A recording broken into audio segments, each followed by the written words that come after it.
Hello बच्चों, मैं फैज़ आप सबका स्वागत करता हूं अपने यूट्यूब चैनल में। और आज हम पढ़ने जा रहे हैं डायमेंशनल एनालिसिस का जो थर्ड एप्लीकेशन था, to convert one system of unit into another system. Dimensional analysis के तीन एप्लीकेशन थे।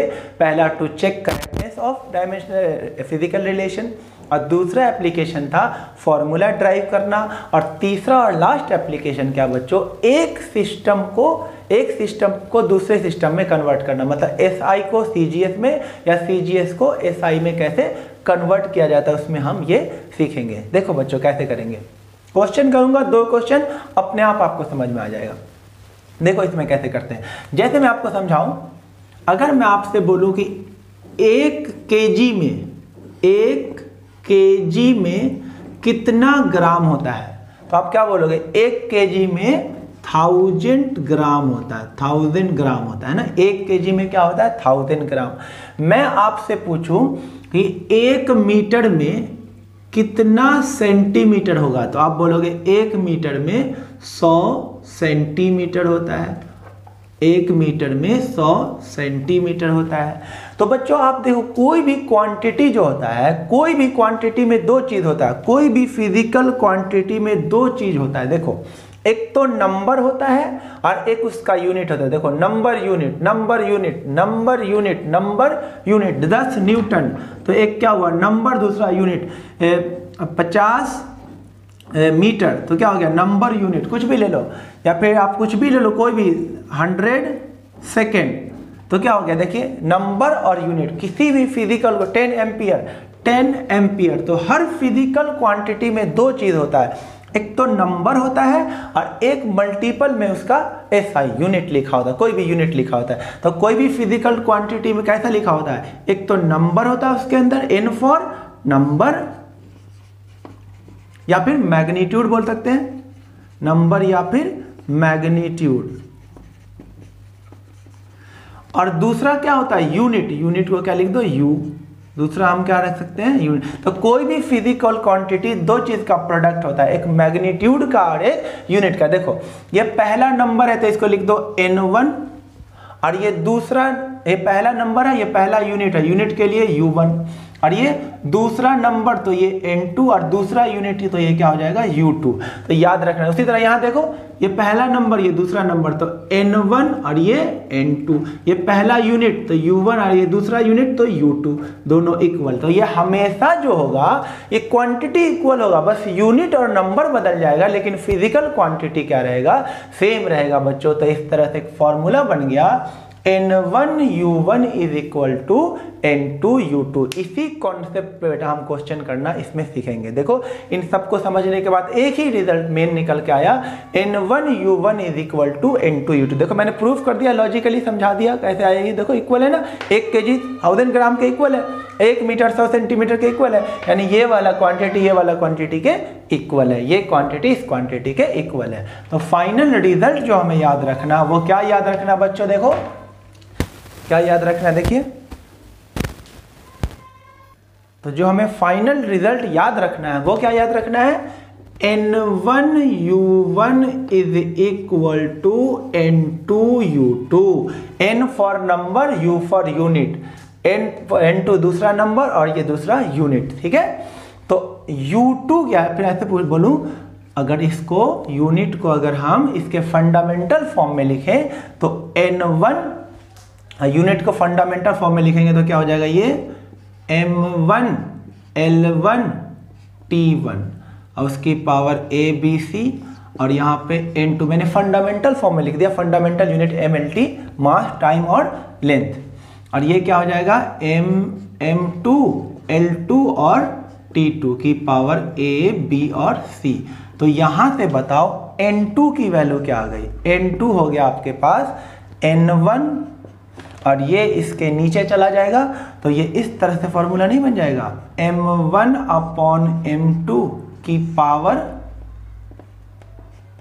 a, और l1 अपॉन l2 की पावर b, और t1 अपॉन t2 की पावर c। ये रिजल्ट है फाइनल। इन सबको तो समझाने के लिए इतना कुछ किया, लेकिन मेन रिजल्ट आपको ये याद रखना है। देखो ये N2 निकाल रहा हूँ ना, तो ये इसके नीचे चला जाएगा बच्चे, इसके नीचे चला जाएगा तो M1 वाला ऊपर लिखा जाएगा और 2 वाला नीचे लिखा जाएगा। तो ये रिजल्ट आ गया N2 is equal to N1 M1 upon M2 की power A, L1 upon L2 की पावर 2B और T1 अपॉन T2 की पावर C। तो ये फाइनल रिजल्ट हुआ। ये क्वेश्चन पे कैसे अप्लाई होगा वो देखिए, ये कभी नहीं पूछेगा कि इसे ड्राइव करो, आपसे पूछेगा क्वेश्चन कैसा, वो हम समझते हैं। देखिए देखो बच्चों, अब इस क्वेश्चन से इस पूरे कॉन्सेप्ट को समझते हैं। ये क्वेश्चन आएगा, ये कभी नहीं आएगा तो ड्राइव करो। क्वेश्चन ये आएगा कि कन्वर्ट करो 1 न्यूटन में कितना डाइन होता है। तो आप सबसे पहला स्टेप देखो, ये तो सबको याद हो गया होगा formula, N2 is equal to N1, ऊपर 1 1 वाला लिख देना, नीचे 2 2 वाला, पावर में ABC। ABC क्या होता है सब बताता हूँ। तो कन्वर्ट 1 न्यूटन इनटू डाइन, यानी आपको 1 न्यूटन को कन्वर्ट करना है डाइन में। तो सबसे पहले समझना पड़ेगा कि कौन सी फिजिकल क्वांटिटी कन्वर्ट हो रही है। तो आपको न्यूटन देखते ही दिमाग में पता चल गया होगा ये क्वांटिटी क्या है, फोर्स। तो सबसे पहले पता करना क्वांटिटी कौन सा है। तो क्वांटिटी न्यूटन को देख के पता चल गया कि न्यूटन किसकी यूनिट है, फोर्स की। तो ये पता चल गया किसको कन्वर्ट करने की बात हो रही है, फोर्स की। तो सबसे पहले आप निकाल लो फोर्स का डायमेंशन, निकाल लो फोर्स का, ये पहला स्टेप हुआ। आप डायमेंशन निकालना उस फिजिकल क्वांटिटी का, जो भी क्वांटिटी कन्वर्ट हो रही हो। यहाँ पे फोर्स कन्वर्ट हो रहा है, तो फोर्स का डायमेंशनल फॉर्मूला होता है, रट्टा वाला होना चाहिए, MLT-2, या फिर इसको ऐसे लिख सकता हूं, यहाँ पे भी 1, यहाँ पे भी 1। तो इसके अकॉर्डिंग आप ABC निकाल लो, जो पावर होगा इसके अकॉर्डिंग आप क्या निकाल लेना, ABC। तो A की वैल्यू हो गई 1 और B की वैल्यू भी हो गई 1 और C की वैल्यू हो गई -2। तो बच्चों पहले स्टेप से पता करना कि किस फिजिकल क्वांटिटी को कन्वर्ट करने की बात हो रही है, और फिर उसके अकॉर्डिंग उसके पावर के हम कॉरस्पॉन्डिंग ABC हम निकाल लेंगे। पहला स्टेप हो गया। अब दूसरा स्टेप देखना है कि कौन सा सिस्टम किस में बदल रहा है। तो पहले है न्यूटन और फिर है डाइन। तो न्यूटन होता है SI यूनिट और डाइन होता है फोर्स की CGS यूनिट। तो कहां से कहां बदलना के बोल रहा है, न्यूटन से डाइन, यानी कि SI से CGS। तो ये लिखो कहां से कहां बदलने को बोल रहा है, SI यूनिट से आपको जाना है किसमें, CGS में जाना है। SI यूनिट से किस में जाना है, CGS में। यानी जो SI यूनिट है वो ऊपर लिखाएगा और जिसमें जाना होता है वो नीचे लिखाएगा। कहां से कहां जाना है, SI यूनिट से CGS यूनिट में जाना है। तो जो पहले है SI यूनिट वो ऊपर लिखाएगा और जो CGS यूनिट है वो कहां लिखाएगा बच्चों, नीचे लिखाएगा। अब इसको मैं देखो कैसे सॉल्व करता हूं, ध्यान से देखो। इस फॉर्मूले को यूज करूंगा, इस फॉर्मूले को यूज करूंगा, एकदम ध्यान से देखो। लिखा गया किस में जाना है, SI से CGS, यानी SI लिखाएगा ऊपर और CGS लिखाएगा नीचे। चलो इस फॉर्मूले को यूज करते हैं। हमसे क्या पूछा है, 1 न्यूटन में कितना डाइन होता है। हमसे क्या पूछा है कि 1 न्यूटन इज इक्वल टू कितना डाइन। तो गौर से देख बेटा क्या पूछा आपसे, देखो N1 U1 तो दे रखा है और N2 आपसे पूछा है, N2 और U2 तो दे रखा है डाइन, है ना। तो आपसे N2 पूछा गया होता है ना, N1 U1 is equal to N2 U2। तो N1 भी दे रखा है, U1 भी दे रखा है और U2 भी दे रखा है, आपसे N2 पूछा है। तो N2 का ये रहा फॉर्मूला। तो N2 is equal to this, मैं फिर से लिख देता हूँ N2 का फॉर्मूला।